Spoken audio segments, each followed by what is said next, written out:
तो हेलो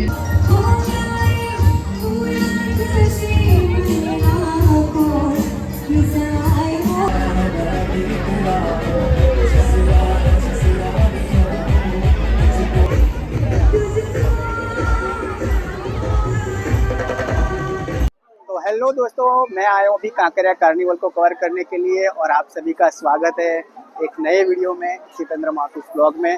और ये वीडियो में हम पूरा कांकरिया कार्निवल कवर करेंगे। कांकरिया कार्निवल 2023 ये चलता है 25 से लेकर 31 दिसंबर तक और आज तारीख है 28।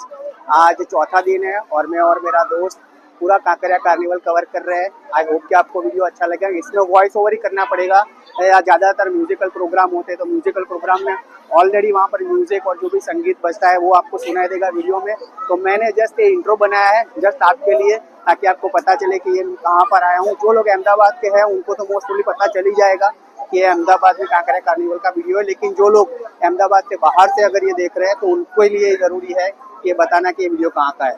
अच्छा, इसके अलावा दूसरे वीडियो मैंने ऑलरेडी बनाया है उत्तरायण के ऊपर और दूसरे भी ब्लॉग्स आप ऑलरेडी वॉच करते हैं डेली। तो अगर आप नए हैं चैनल के ऊपर तो इस चैनल को प्लीज़ सब्सक्राइब कर देना, वीडियो को लाइक करना और आपके रिलेटिव फ्रेंड्स जो भी आपका लव्ड वन है जो भी है उनके साथ शेयर करना। तो चलिए हम पूरा कांकरिया कार्निवल घूमते हैं और इस वीडियो को आप एंजॉय कीजिए लास्ट मोमेंट तक और कमेंट भी करना कि आपको वीडियो में कौन सी चीज़ अच्छी लगी। आप मेरे पीछे देख सकते हैं ये नगीनावाड़ी है यहाँ का फेमस प्लेस और काफ़ी भीड़ है, आप देख सकते हैं। यहाँ पर मैं आपको दिखाता हूँ, देखिए ये देखिए पीछे मेरे, आप देख सकते हैं पूरी भीड़ यहाँ पर और भी है यहाँ पर, ये देखिएगा।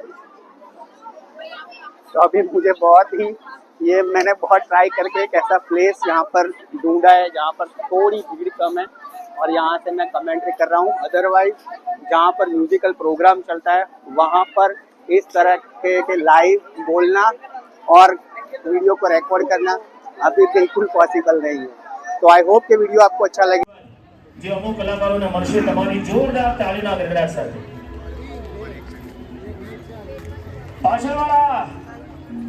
પાછળ જ રહેજો।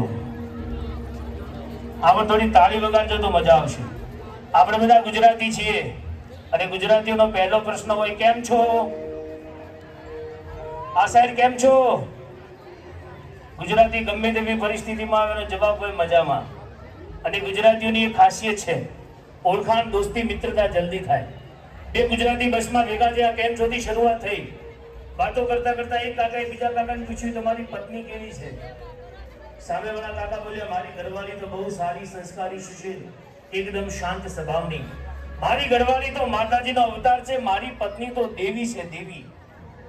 સામેવાળા કાકા બોલ્યા મારે દેવી છે પણ કોઈ લઈ નથી જાતું। આપણા ગુજરાતની મજા છે। અને હવે જેમને સાંભળવા માટે જેમની સરાહનીયતા કરવા માટે આપ સર્વ રાહ જોઈ રહ્યા છો તેવા દિવ્યાબેન ચૌધરી કે જેમનો વિશેષ પરિચય અહીંયા મેડમે તમારી સમક્ષ આપ્યો છે, તેમને મારે ઇન્વાઇટ કરવા છે।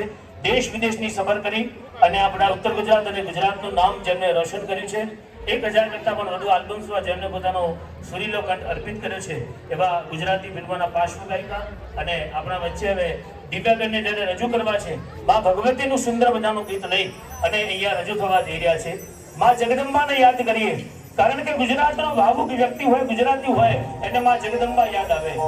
પછી એને ગગનના ગોખવાળી મા અંબા ગોતો ભલે, ચુવાડાના ચોકવાળી મોગલના પેટમાં મરેલા કુકડા સજીવન કરનારી મા બહુચર ગોતો ભલે, પાવાના ગઢવાળી માં મહાકાળી ગોતો ભલે, જુગવેલાની ભગવતી માં જોગણી ગોતો ભલે, જેને ડૂબતા નાવડા જગરૂષાના તાર્યા હોય એવી કોયલા ડુંગરની માં હર્ષિત ભવાની વાણવતી ગોતો ભલે, અમીર કપૂરની ભક્તિના રંગમાં રંગાયેલી માં સિદ્ધે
સ્ત્રીની વાત કરીએ તો કોઈ બી સ્ત્રીને પૂછે તારો સાહેબો કેવો